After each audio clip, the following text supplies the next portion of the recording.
প্রিয় দর্শক, আমি আজকে পেঁপে নিয়ে একটি ভিডিও তৈরি করার চেষ্টা করেছি। পাকা পেঁপে আমরা সবাই খাই। পেঁপের সঙ্গে যে সমস্ত বা যেসব খাবার ভুলেও খাবেন না, সেগুলো নিয়ে আমি একটি ভিডিও বানানোর চেষ্টা করেছি। শরীরের জন্য পেঁপে খুব উপকারী। কাঁচা বা পাকা ২ অবস্থাতেই পেঁপের অনেক গুণ। হজমের সমস্যার সমাধান থেকে শুরু করে ওজন কমানো সবেতেই ভূমিকা রয়েছে। ডায়াবিটিস ডায়াবেটিস রোগীদের জন্য খুব ভালো। পেঁপের মধ্যে রয়েছে vitamin A, C, B, protein ও ফাইবার। ফ্যাট আর কার্বোহাইড্রেট একেবারেই কম পরিমাণে থাকে। সেই সঙ্গে অ্যান্টিঅক্সিডেন্টে ভরপুর পেঁপে। তবে ভুলেও এইসব খাবার কিন্তু খাবেন না, পেঁপের সঙ্গে বিষ হয়ে যাবে এই ফল। সেগুলো হচ্ছে কমলা লেবু ও পাকা পেঁপে ভুলেও একসঙ্গে খাবেন না।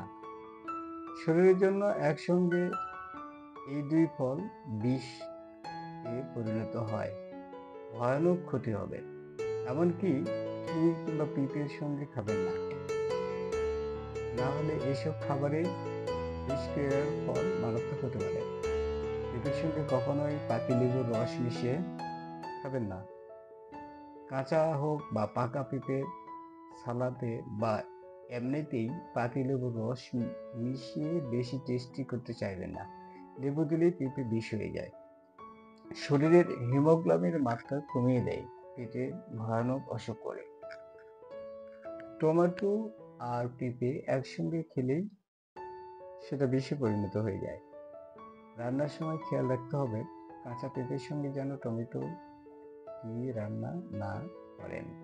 ভয়ঙ্কর হতে পারে এই দুইয়ের মিশ্রণ।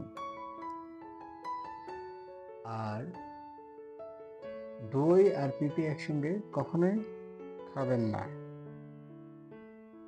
পেঁপে গরম আর দই শরীরের জন্য ঠান্ডা, এতে শরীরের ভয়ানক ক্ষতি হয়। পেঁপে খাওয়ার কম করে ২ ঘন্টা পর দই খাবেন।